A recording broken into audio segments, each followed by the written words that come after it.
Everyone, আসসালামু আলাইকুম। কেমন আছেন সবাই? আমি তো আলহামদুলিল্লাহ খুব ভালো আছি। আই হোপ আপনারাও খুব ভালো আছেন। তো দেখতেই পাচ্ছেন এটা একটা কাঁচা কাঁঠাল। তো এই কাঁচা কাঁঠালের কাহিনীটা বলতেছি।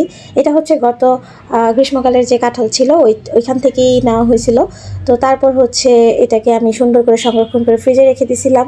তো কাটার আগে তো ভাবছিলাম এটা কাঁচা কাঁঠালই, যদিও আমাকে সবাই বলতেছিল যে না, এটা পেকে যেতে পারে দেখে। তো আমি যেহেতু চিনি না, আমার অনেক মনে চায় যে কাঁচা কাঁঠালের তরকারি খাবো। আমি পাকা কাঁঠালটা অত একটা খেতে পারি না, তো তরকারিটাই পছন্দ করি। তো সেই জন্য আমি কাঁঠালটাকে কেটে ফেলছিলাম। কাটার পরে দেখি যে না, এটা একটু একটু হলুদ হয়ে গেছে। এটাকে আসলে বাসায় কিছুদিন রাখলে এমনি এমনি পেকে যেত। তো কিছু করার নেই, যেহেতু কেটেই ফেলছি তখন তো আর রাখার উপায় নেই। তাই এটাকে আমি সুন্দর করে ধুয়ে তারপর হচ্ছে যে এরকম ছোট ছোট টুকরা করে নিয়েছি। তারপর একটু হলুদ আর লবণ দিয়ে পানিটা ফুটিয়ে এটাতে একটু সিদ্ধ করে নিয়েছি। তো এইভাবে হচ্ছে কাঁচা কাঁঠালগুলোকে সংরক্ষণ করে রাখা যায়। পানিটা ঝরিয়ে তারপর ডিপ ফ্রিজে রেখে দিলেই হয়, এটা বছর জুড়ে সংরক্ষণ করে খাওয়া যায়। আমি প্রতি বছরের মতো এই বছরও অনেকগুলো সংরক্ষণ করেছিলাম। এটা ছিল সিজনের লাস্ট কাঁঠাল, এই জন্যই হয়তো বা এরকম হয়েছে। তো আমার খাওয়ার লোভ থেকেই আজকে হচ্ছে কাঁঠালটাকে আমি কেটে এনেছি, কি করবো আর।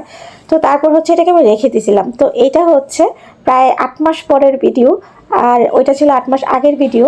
তো 8 মাস পরে এটা আমি ফ্রিজ থেকে বের করছি রান্না করার জন্য। তো তারপর হচ্ছে কি করব, এখানে মশলা টশলা মাংসের যা যা লাগে সব কিছু আমি দিয়েছি, দিয়ে কষিয়ে নিয়েছি ভালো করে। তারপরে এই যে ফ্রোজেন কাঁঠালটাকে আমি ঢেলে দিয়েছি। আসলে আমি ফেসবুক এবং ইউটিউবে বিভিন্ন জায়গায় দেখেছি যে ওখানে ওরা হচ্ছে আধ পাকা কাঁঠাল বা হচ্ছে পাকা কাঁঠালটাকেও রান্না করে খায়, ওদের কাছে নাকি খুব ভালো লাগে। তো সেইখান থেকে ইন্সপায়ার হয়ে বানাইছি। আসলে দেখুন, অনলাইনে আমরা অনেক ধরনের ভিডিও দেখি, তো সব ভিডিওই যে একদম 100% কার্যকরী হয় ওরকম না। সবাই রান্না পারে, কিন্তু সবার রান্না যে সবসময় ভালো হয় বা বা যেসব রেসিপি দেখানো হয় সব রেসিপি যে 100% কার্যকর তা কিন্তু না। আমরা আসলে অনলাইনে অনেক কিছু দেখে নিজে নিজে ট্রাই করতে যাই। তো আমি হচ্ছে ট্রাই করিনি, এটা হচ্ছে অনেকটা যে আমি আমার ভাগ্যে পড়ে গিয়েছে, তাই ভাবলাম যে একটু কষ্ট করেই ফেলছি, আর একটু কষ্ট করে রান্নাটাও করি। যদিও আমার আম্মু আমাকে নিষেধ করেছিল এটাকে রান্না করতে, তো আমি ভাবলাম যে না, আর একটু কষ্ট করেই নিই। তো সেই জন্য হচ্ছে এটাকে সুন্দর করে আমি রান্না করছি। বাট দেখেন, অনেকক্ষণ ধরে রান্না করার পরেও এটা কোনো কিছুই হয় নাই, যতটুকু ছিল ততটুকুই রয়ে গেছে। এটা গলেও নাই, এটা মজাও নাই, কিছুই হয় নাই। তো কি করব, সবাইকে খাইতে দিছিলাম, সবাই নিয়েছে আর ফেলেছে, এবং সবাই বলতেছিল যে এরকম রান্না আর কখনো করবা না। কি বলবো, দুঃখের কথা বলেন, কষ্ট করে রান্না টান্না করলাম এত কিছু করে, তারপর হচ্ছে সবাই বলতেছে যে না, এটা এইরকম রান্না আর করা যাবে না, বাসায় এরকম রান্না আমার উপরে যেন আর না দেওয়া হয়। তো তারপর কি করব, এখন মান সম্মান বাঁচাতে এখানে হচ্ছে আমি খিচুড়ি বসাই দিছি তাড়াতাড়ি করে। তো খিচুড়িতে হচ্ছে আজকে আমি কোনো ধরনের সবজি দিইনি, এখানে জাস্ট 2 রকমের ডাল আর চাল দিয়ে বসিয়ে দিয়েছি, আর মশলা টশলা যা লাগে নর্মালি আমরা যেভাবে রান্না করি সেভাবেই। তো তারপর মনে হলো না, খিচুড়িটা একদম চেয়ে চেয়ে আছে, খিচুড়ির চালগুলো আমার দিকে তাকায় আছে। নর্মালি তো খিচুড়ি সবজি টবজি দিলে একটু হচ্ছে মিক্স হয়, ভালো লাগে খেতে, বাট আজকেরগুলো একদম জর্জরা, যেহেতু কোনো সবজি দিইনি। তারপর হচ্ছে ওটাতে আমি আলু কেটে দিয়ে দিছি।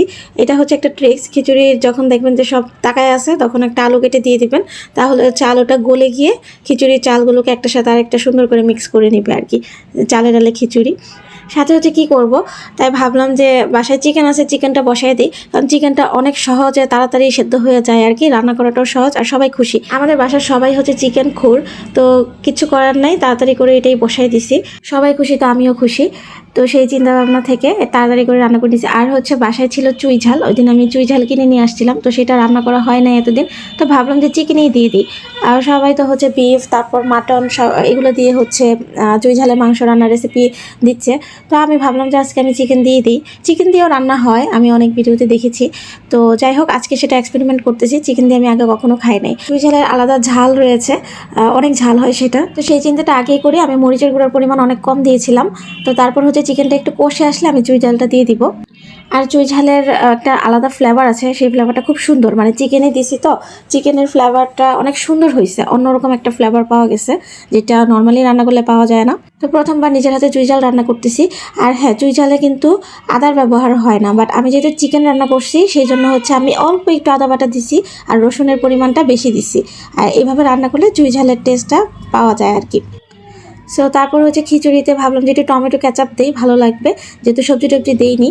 তারপর জাস্ট একটু নেড়েচেড়ে একটু দমে বসিয়ে রাখলেই হবে 2 থেকে 3 মিনিট। এখন আমার মাথায় শুধু ঘুরতেছে সবাই যেন রান্না পছন্দ করে, সবার যেন ভালো লাগে খেতে। তো সেই চিন্তা থেকেই হচ্ছে রান্নাটা করেছি।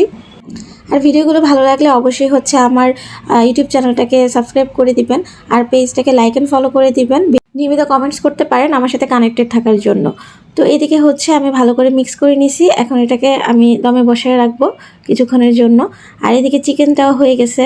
তো চিকেনটা আমি একটু ঝোল ঝোল রাখছি, যেহেতু আমি মুখে দিয়ে দেখছিলাম অনেকটুকু ঝাল, তো আমি আর করিনি। তো ভাবলাম যে ঝালটা একটু ঝোলে ঝোলে থাক, সেই জন্য ঝোলটা একটু বেশি করেই রাখছি।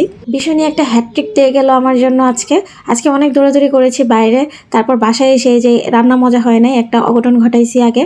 তো তারপর হচ্ছে এই যে এগুলো রান্না করলাম। তো শেষে রান্নাগুলো আমি যা করেছি সেটা পছন্দই করেছে সবাই। আর যারা রান্না করে তাদের হচ্ছে যদি রান্নাটা ভালো হয় সবাই বলে, তাদের খুব খুশি লাগে। তো সেম আমারও। সো আজকে এই পর্যন্তই, ধন্যবাদ, আসসালামু আলাইকুম।